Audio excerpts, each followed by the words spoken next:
What is up, y'all? Welcome back to episode 68 of That's No Moon Pod. Today we got the official teaser trailer for The Joker 2 Folie à Deux, set to release this fall. Uh, we got the official release date for The Mandalorian and Grogu.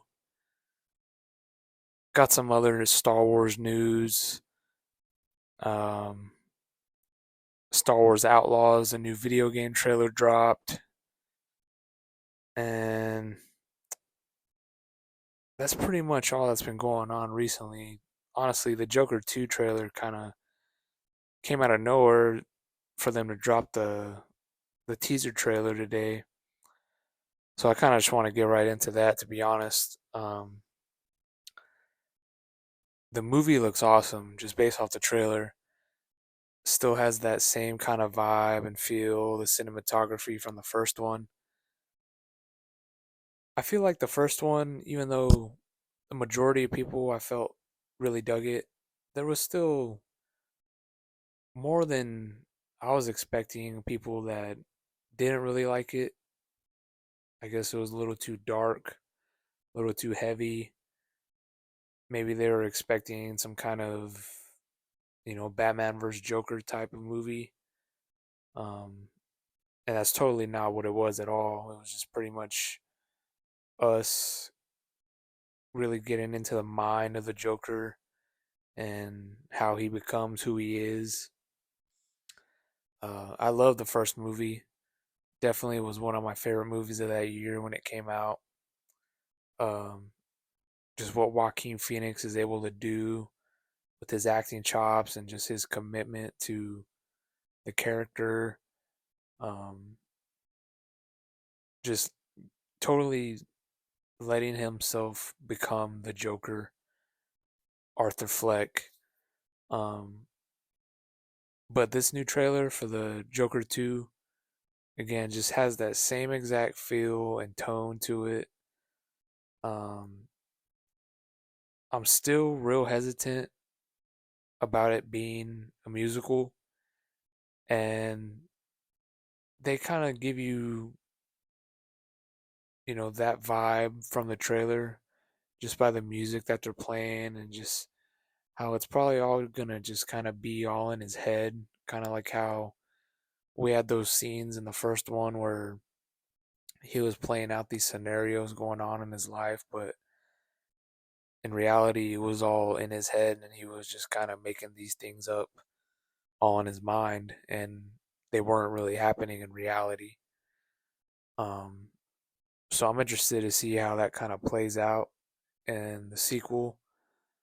Um, Lady Gaga, I think, looks great as Harley Quinn.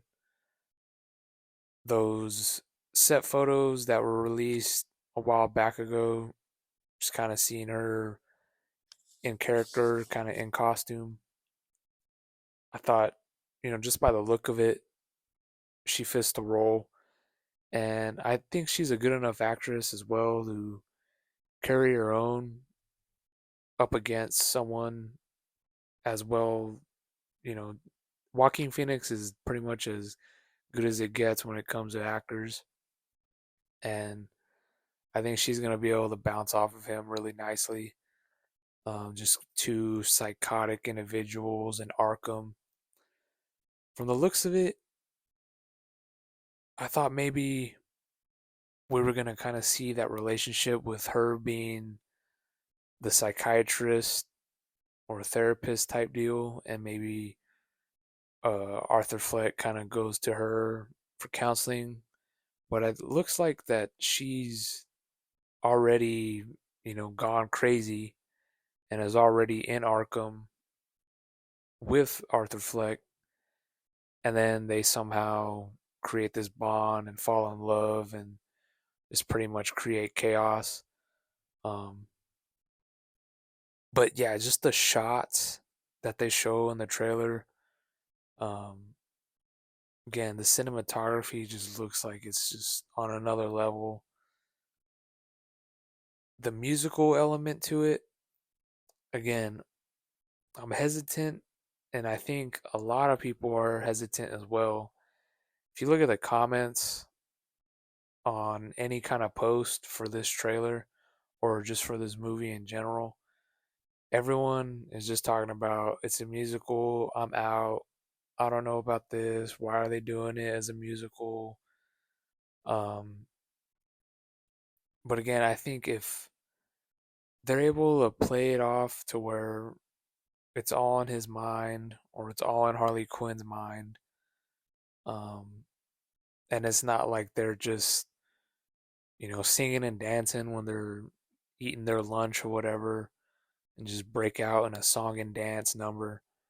I think if they're able to kind of blend it in with the actual story points and kind of making it flow with one another, because it looks like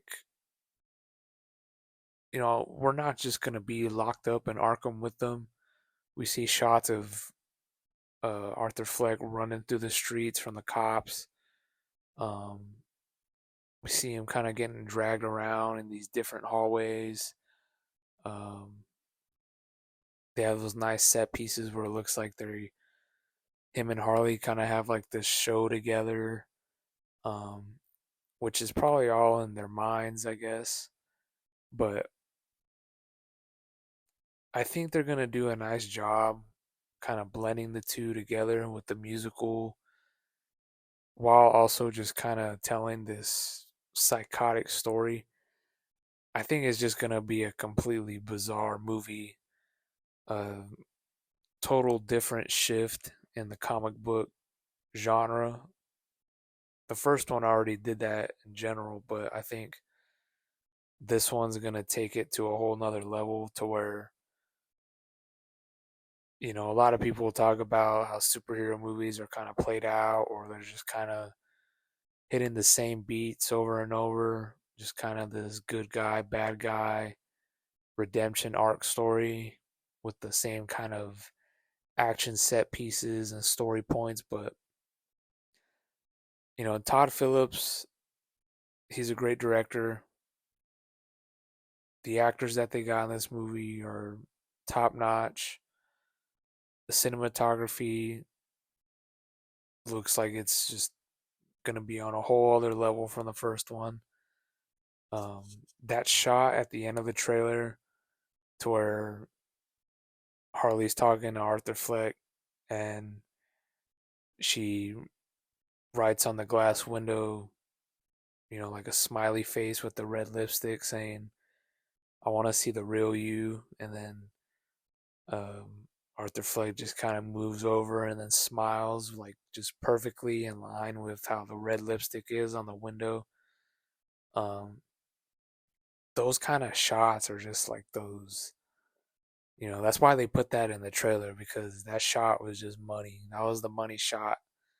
Um, whoever came up with that idea was just on one that day.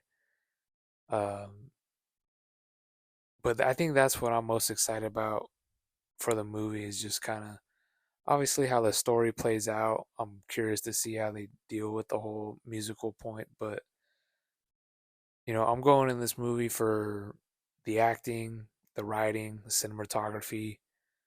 Um, that's what I'm most excited about for the Joker 2. And I think it's going to deliver on all those points for me. Um, but again, I totally understand, myself included, for people being hesitant about the whole musical element to it. But again, there's too much. I think there's too much talent.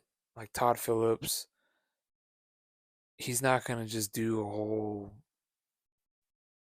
old school musical type deal. He's gonna throw in the elements, of course, but again, I think he's just shaping this movie to just redefine comic book movies and the whole comic book genre as a whole.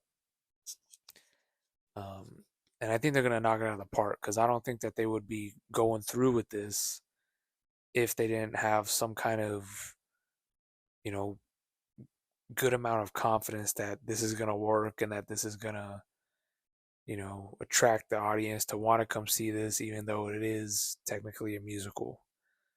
Um, so I have faith. I have faith in all these people that are involved in this movie. I have no reason not to be. Um, this trailer just got me more excited than I already was, to be honest. I was gonna see this movie regardless, just to see how it plays out. But I think just finally seeing the footage, and kind of seeing the tone that they're setting for the movie, um, I'm even more excited now, to be honest.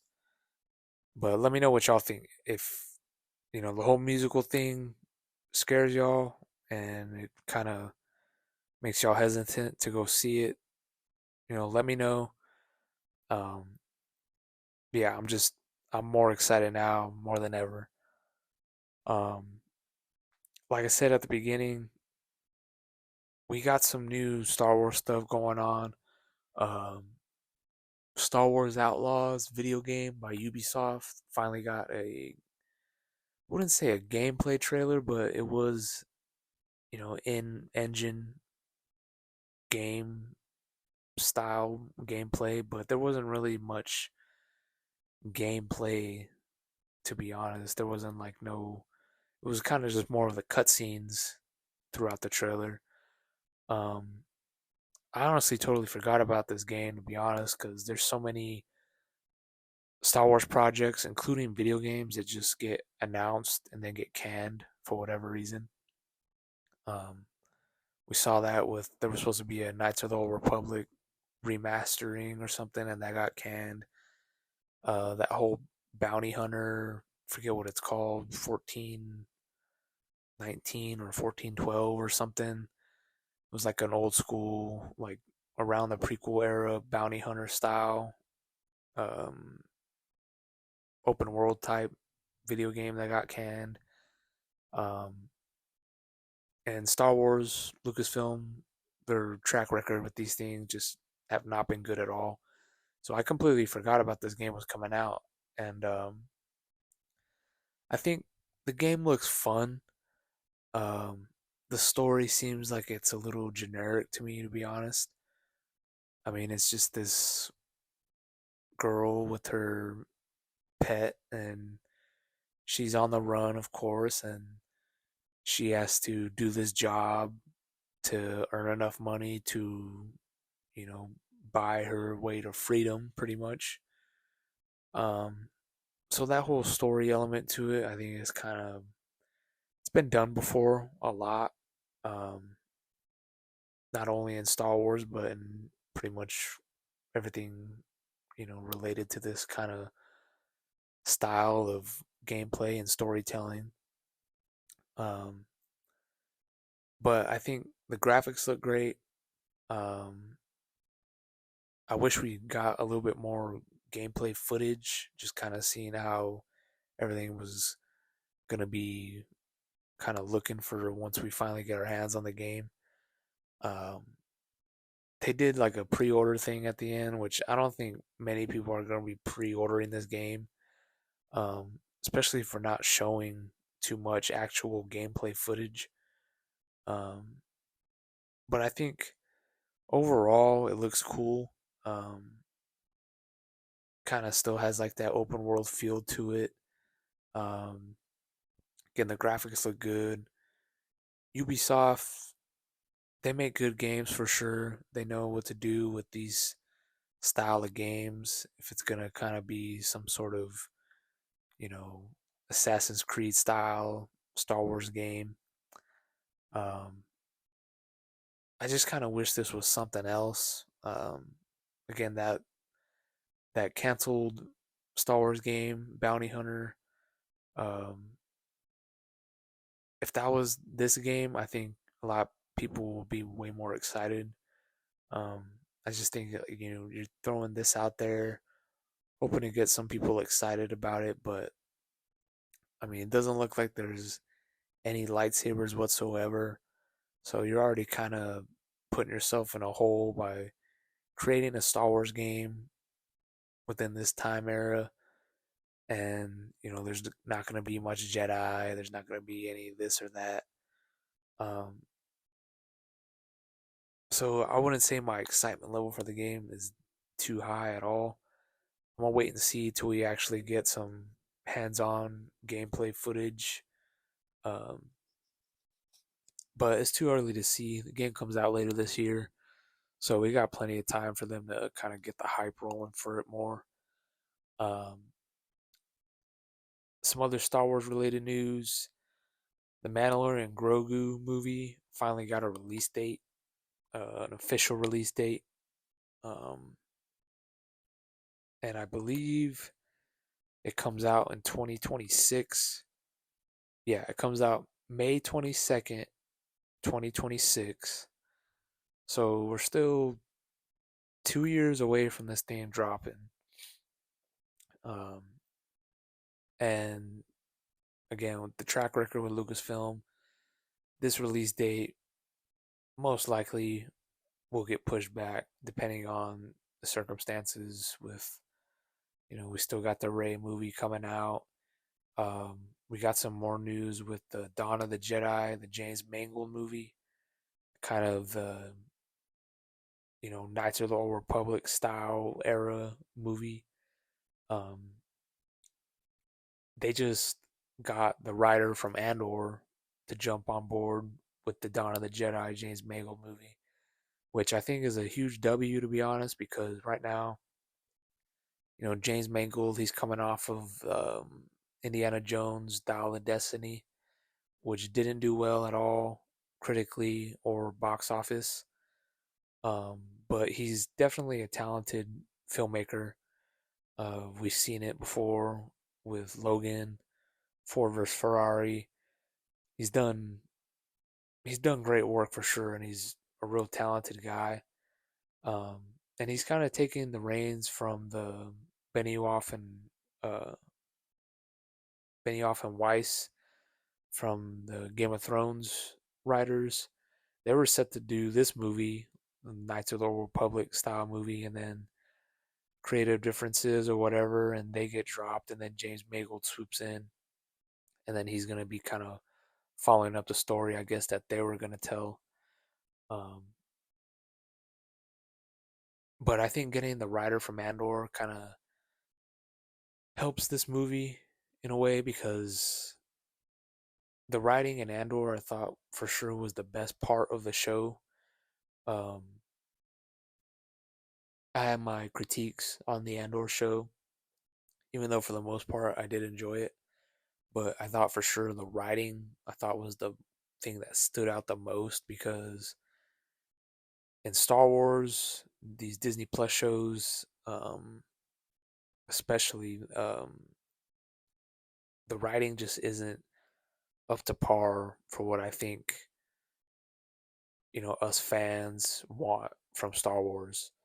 Um, Kenobi, the writing was terrible. Ahsoka, the writing was not that good at all.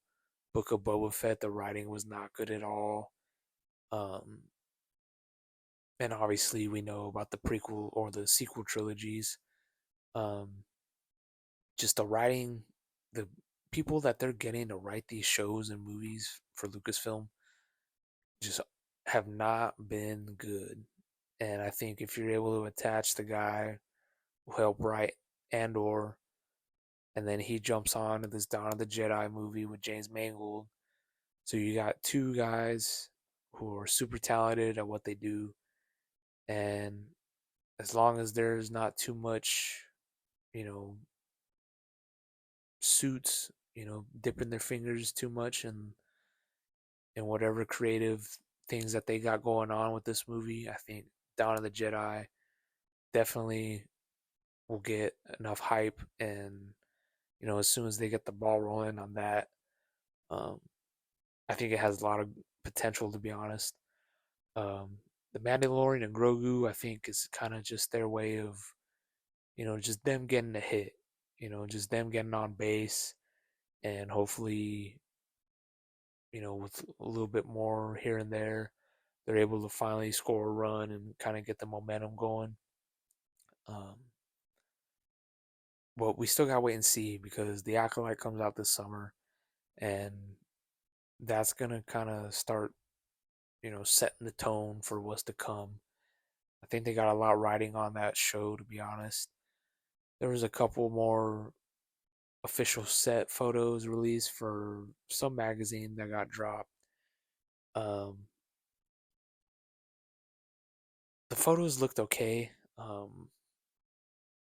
Again, there's just something about the show, The Acolyte, from what I've seen. Just the look of it just feels a little off to me. There's just something about it. I don't know if it's just kind of this vibe or this kind of just overall tone that Disney has set with Star Wars that, obviously it's not going to look like what George Lucas did in the prequels or whatever.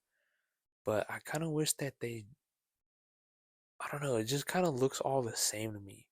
And this era is only like 100, 200 years before the prequels, but it doesn't look anything like the prequels. It kind of looks like how everything that they've done so far within Disney kind of looks. If you get what I'm saying. Um, I don't know. It's just something about it. The vibe so far has not been good for the Acolyte, um, and not just by me, because I'm gonna give it a chance, obviously. Um, but I just think there's something about it that something's just throwing me off. I don't know if it's also just kind of the set designs or the costume designs, the way the lightsabers look. I don't know. It's just kind of a mixture of everything kind of going. Something's going off in my brain that's just not, setting right with me right now. But, you know, I'm I'm open to it completely, proving me wrong, which I'm hoping it does. Um, but I mean, that's kind of all that's been pretty much been going on. Uh, we get the new episodes of the Bad Batch and X Men '97. So I'll hop on here later this week, kind of give my reviews on that. Um, and most likely something else is going to happen throughout the week. Usually something always does. Um, there hasn't been too much more news regarding DC's been awfully quiet lately. Um, really quiet, to be honest. I mean, after they kind of got the whole ball rolling with Superman and James Gunn's movie, everything's been real quiet. I think once we get into the summer and get closer to Comic Con, more and more things will start to come out from both Marvel and DC. Um, but yeah, I guess that'll pretty much do it for this week's episode. Again, I'll hop back on here later this week, kind of give my reviews on X Men and Bad Batch and whatever the hell happens later on this week. Uh, like, comment, subscribe.